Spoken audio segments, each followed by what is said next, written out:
Hi, how's it going? My name is Sean, and you may notice a few different things about me today. I'm not wearing my glasses. That's right, not wearing my glasses. And another thing you should know, Ben is not feeling well. He's under the weather. Isn't that right, Ben? Oh, I tell you, I'm not feeling too good. That's why I look a little pale, and I'm talking this way. I feel like I'm coming down with the southern virus. So yeah. Anyway, it's gonna be a great show today. My name is Ben, and my dad is the greatest dad in the whole world, and I wish I could work for him. Oh wait, I do. I'm the luckiest lucky boy that a boy could ever want for. That's right. My son is sick today. My son is watching from home. He came down with a little bit of the bug. And anyway, a lot of people ask me why I don't grow out a beard like my dad and my brother. Well, I grow it out and then I shave it. And people say, you look good with whiskers. So I don't know. What do you guys think? Is this looking like a good beard right here? Uh, that's one manly beard.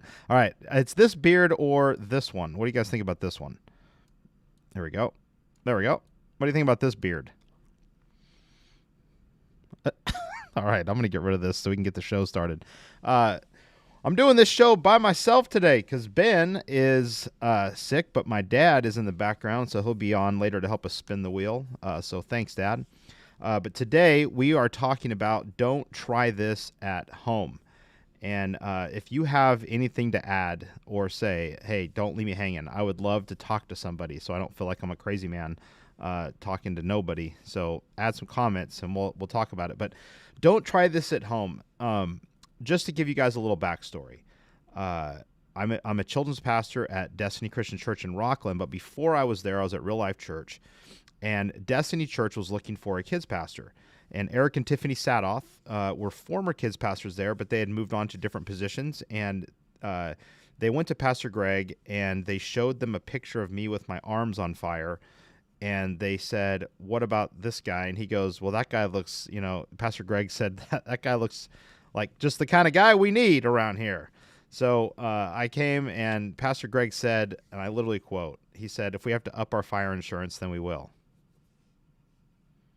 So I hold that in my back pocket. Now, there was one time we did set off the fire alarm in the middle of service, in the middle of an altar call in the main service, and it shut all the sound equipment off, and that was a terrible feeling. I was really nervous that I was going to lose my job on that one, but Pastor Greg was gracious. He said, that's your one free one. And so I was like, but the subject matter today is don't try this at home.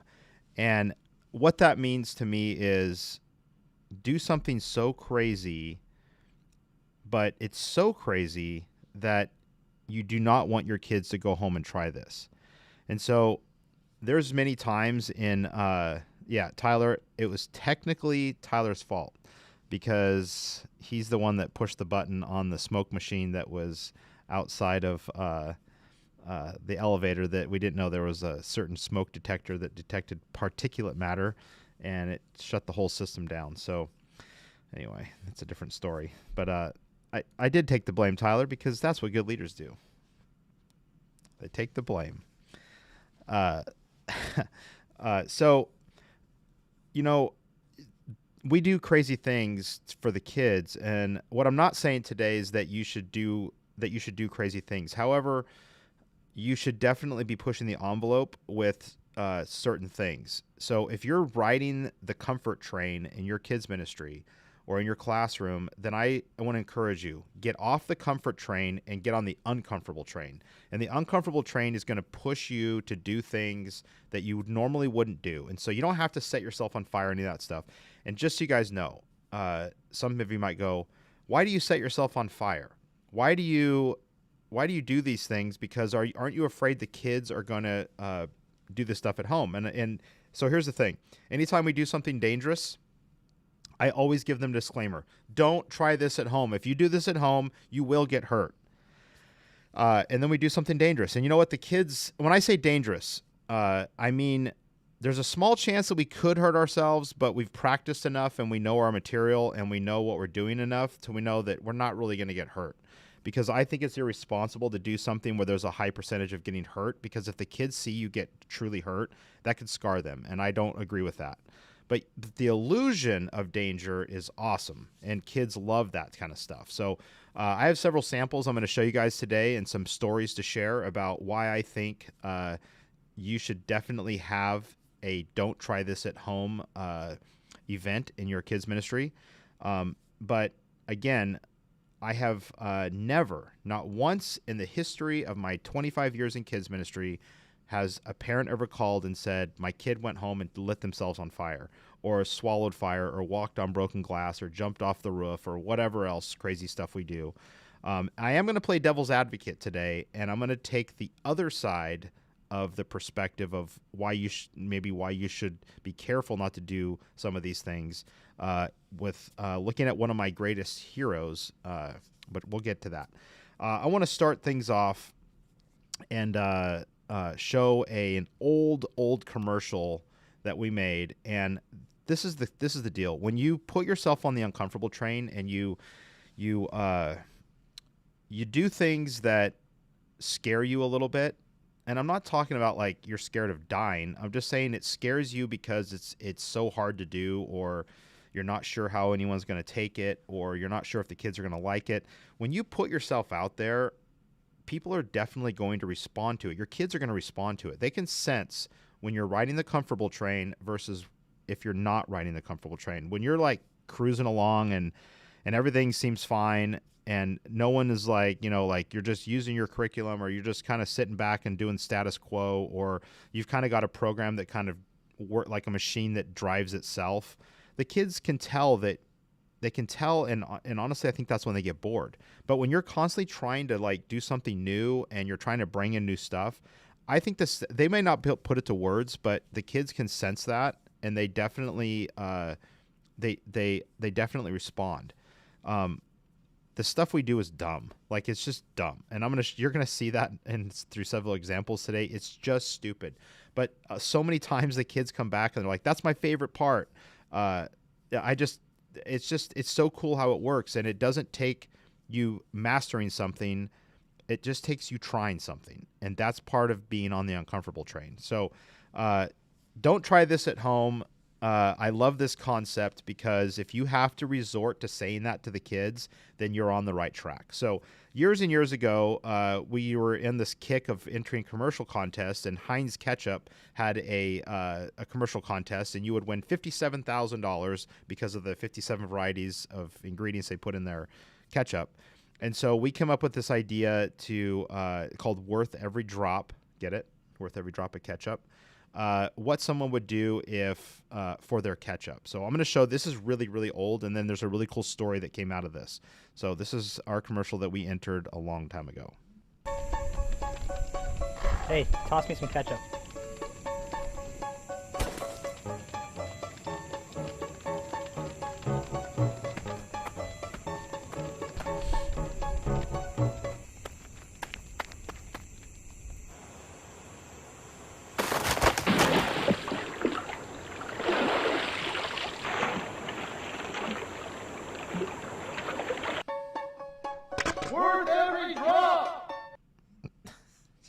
Okay.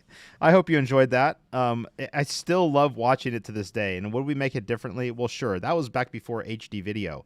So we went to this place called Box Canyon Dam in Siskiyou County, and this was like, I think it was like 100 to 100. It's about a 150-foot cliff, I think. I could be wrong. And so the idea was we throw the dummy off, and it makes it look like someone jumped off the cliff for ketchup. But we did the first take, and I didn't like the angle. I didn't like the camera angle. And so I said, let's do it again. So we had this rope system where we pulled the dummy up. We tied the dummy we threw a rope down, tied around, and this cliff is straight. In fact, it almost like you can't look straight over and see the river because there's an overhang. So we threw a rope down, and Dale McAnulty is my good friend. He was up top to pull the rope, and they didn't tie a very good knot around the dummy, so it got about halfway up, and then the knot came undone when it hit a little bush, and the dummy came untied and fell a few feet and wrapped around the bush on the side of the cliff. So I'm gonna play this part and just kind of talk it through. It's right about where the dummy's at right now. Sorry, let me pause that. Right about there. So the dummy gets caught in this bush that's on the side of the thing. So we tried everything we could to like get sticks and rocks and lower the rope down. We had radios, so we're almost there, and we couldn't get it. So we realized we had to get a grappling hook. So it took us 3 different times coming back out to the cliff to get the dummy down, and finally we rigged out this giant board, a grappling hook, radios, but we had to call search and rescue to have them come. We had to call search and rescue and the sheriff's department to tell them there's a dummy on the side of the cliff, so that when someone calls and said there's a person on the side of the cliff stranded, that they won't come. We're working on getting it down. So we got the dummy up, and as soon as it was up, we rolled cameras, we set everything up, and we said go, action. So this scene right here of the dummy getting thrown off, this is the actual dummy, and that's the second shot. And I love how it hits the bushes and hits the water. Well, the funny part about this is my friend John was supposed to be getting the dummy out of the water. Well, John was too busy throwing rocks in the water, and I'm down on the ground because this is my camera angle, and I look, and the dummy's floating down the river. So I had to run down, jump in the water because this thing was expensive. And all in all that hard work, what we ended up with was a commercial that didn't win the commercial contest, but we ended up with some really great memories, and the kids just love this kind of stuff. And again, some people might say, yeah, but aren't you sending the message to jump off cliffs? Well, no. And we do give look, I say, kids, should you jump off a cliff for a bottle of ketchup? No. I say, of course not. But they can sense that we're working really hard to do things that matter to them, and that means being on the uncomfortable train. Don't be comfortable. Doing stuff that you shouldn't try at home or should not try at home means you're going to be uncomfortable. So this kind of thing led to us creating a character called Mr. Baghead. Mr. Baghead on the Nut House show is the show's stuntman, and the Mr. Baghead, he wants desperately to be a stuntman, but he's kind of afraid of doing all the work, so he uses Fauntleroy, our stunt dummy, to do the work for him. So Mr. Baghead wants all the glory without any of the work. And the funny thing about stuntmen is that stuntmen, you never see the stuntman, you see the actor they're pretending to be. So stuntmen don't get any glory. So Mr. Baghead wants all the glory, but he's giving none of the character, because the character is going to Fauntleroy, the stunt dummy, which is the same one you just saw fall off the cliff. Fauntleroy's getting all the character because he's doing all the hard stuff. So we've made several videos with Mr. Baghead, but I want to show you this one because there's a live element to it that we had with the kids. So the way we set it up was we had this little musical intro, and then we run outside and we're telling the kids Mr. Baghead's going to get into a giant tire and roll down the hill. And I'm going to show it to you, and then we'll talk about it. So this is Mr. Baghead and Mr. Stunts, which Mr. Stunts is a failed stuntman who had one fan, or a couple fans, Mr. Baghead and Squirrely Joe. And Mr. Stunts is kind of an idiot, and he does stunts that really aren't too dangerous, but he's super stoked about it all the time. So this is Mr. Baghead rolls a tire down the hill, but pay close attention to how the kids respond. Mr. Baghead's gonna go out on fire, he's gonna run down the hill, a big old tire.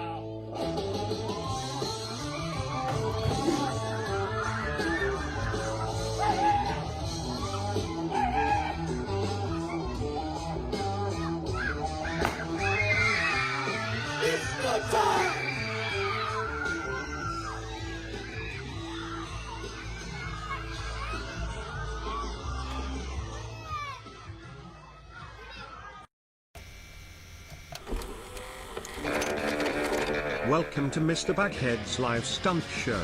On today's episode, Mr. Baghead will perform the rolling down the hill in a tire stunt. I'm gonna have this like Testing hill cam. Okay, ready? Testing close-up cam. Testing tire cam.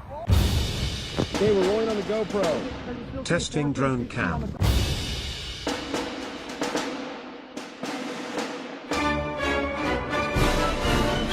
Ladies and gentlemen, boys and girls, please remember that Mr. Stunts and his stunts team are professionals, so never try this at home. Ever. Enjoyed the show. We're out here on the side of the mountain where Mr. Baghead's gonna climb into this here big old stunt tire. He's gonna climb in and then roll down this hill stunt style. I'm gonna trade in this here guitar for a drone so we can see aerial footage of this stunt. Are you ready, Mr. Baghead? Now, Mr. Baghead, how are you safely gonna get into the tire so you can roll down the hill? Okay, I'm listening. Head first. Way to use your head. This is obviously the safest way to get down the hill to perform this stunt. All right, Mr. Baghead, I'm gonna get the drone ready. You just hang tight, and my goonies will come over here and roll you down the hill. Stunts! Up, up, down. Up, down. Stunts!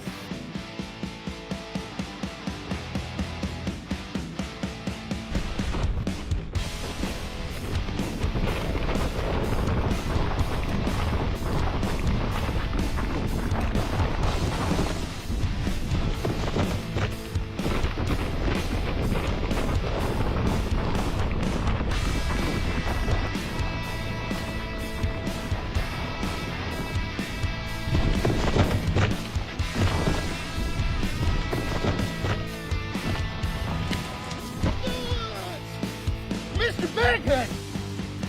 Oh, that was a great stunt, Mr. Baghead! It almost been perfect, except for the part when you hit the tree and then fell out of the tire. That's okay, I'm okay. Now, Mr. Baghead, say stunts with me! Stunts! Salute the camera for patriotism, Mr. Baghead.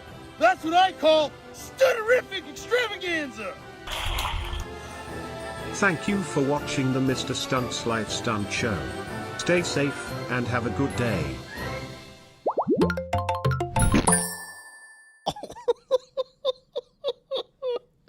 Now I know why Mr. Rogers took the rest with him. He's like, this is terrible.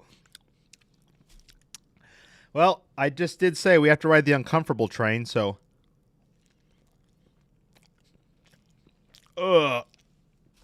That's not a good combo. That's a terrible combo.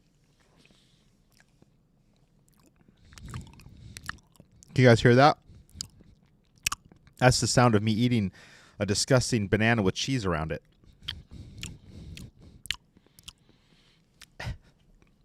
People probably just turned off, going, "Oh, what? This is terrible." Well, I just want to encourage you guys to go out there and be as uncomfortable as possible. Nothing. Think about this. I was challenged today by a coworker who has the same gym membership as me, and she said, every time you don't go to the gym, you are every day you don't go to the gym, it's like putting $4 because my gym is like $4 a day, $4 and just throwing it in the garbage. I'm like, and the reason I don't go to the gym is because I'm tired, and there's any number of excuses that you can make about not doing something that's worth doing because you're tired, or there's all these excuses, And so I just want to encourage you guys, be uncomfortable and learn and know that struggle is the only way to success. There's no such thing as something victorious unless there's a struggle that comes before it. And so you're not going to get there by being comfortable and having something that just kind of works itself out and, finding an app that does it for you. It's not the same as rolling your sleeves up and just doing it. Jen Johnson, thank you. Jen Johnson says no excuses. And Jen Johnson, just so you guys know, she is the most fit lady, the most physically fit lady. Like this girl could probably run 10 miles and eat a cheesy banana without even blinking. But it's true. There's no excuse. Get up early, stay up late. I always say that you can sleep in heaven. I need to get more sleep for sure. But I want to close things out with a video, of course. And this was something that we did during the COVID lockdown. We were making all these weekly videos for our kids. And for some reason, this video resonated well with our kids. And I can tell you that there'd be a little behind the scenes.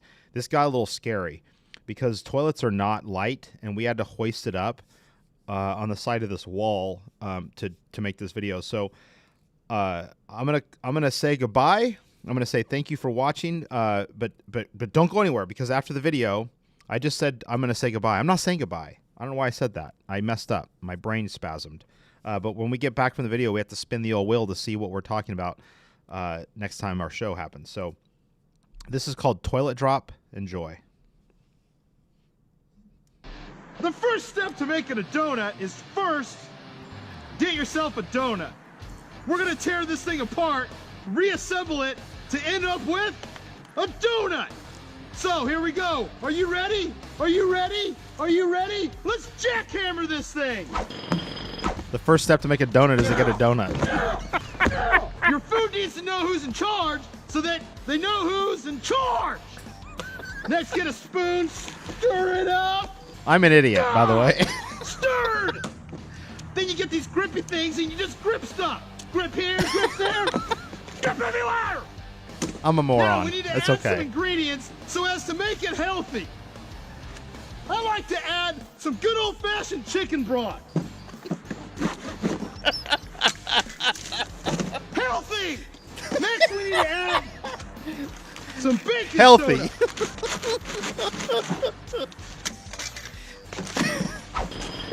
Next step in the process is to add Yes, something Tyler. fun for the kids. Like this good old-fashioned juice box. Healthy. Now, before you go any further, let's add a few more ingredients and then we're gonna mix them together. Ready? Chicken broth. Begin to confuse it! Jackhammer style!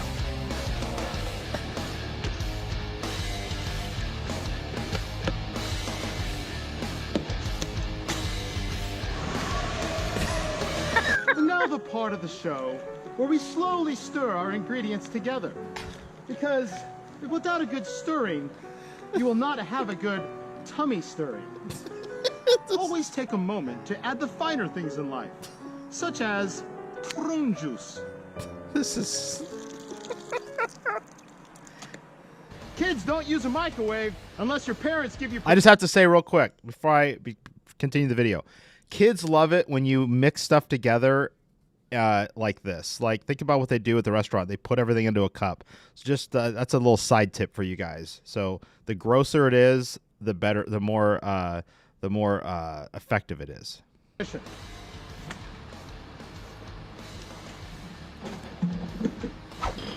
You know it's done when it's on fire. Now that it's done, It's done when it's on fire. we gotta add some of their favorite cereal.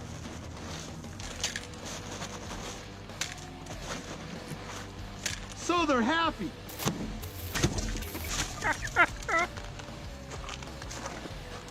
And now for the final part where we scoop it up and we put it in our mixer. For this one, you're gonna definitely need a hard hat, kids. Our mixer. What you do is you open up the first lid. You just simply pour it in. And now we're ready to mix. I agree, The Caleb. only way to mix, it's not with this button, it's with hoisting it up on the roof and dropping it off to a final explosion. Then your donut will be ready to go. I'll see you up on the roof. True. Jackhammer style. True.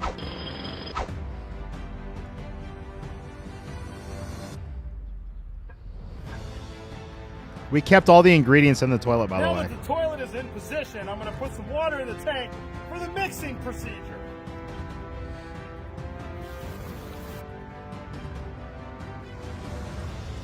Jackhammer! Basically going to go up from up there, down here. The bowl of water is going to soften the blow of the toilet so that our donut's properly mixed. All right, let's count it down, shall we? 3, 1, go!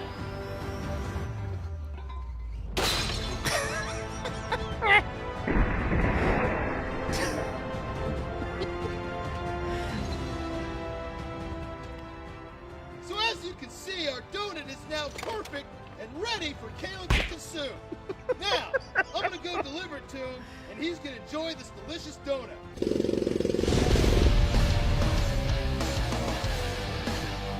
Thank you so much for watching that. Absolute nonsense. Tyler, yes. No more table. You know, just because you throw out words like healthy doesn't make it healthy. And I agree with Caleb.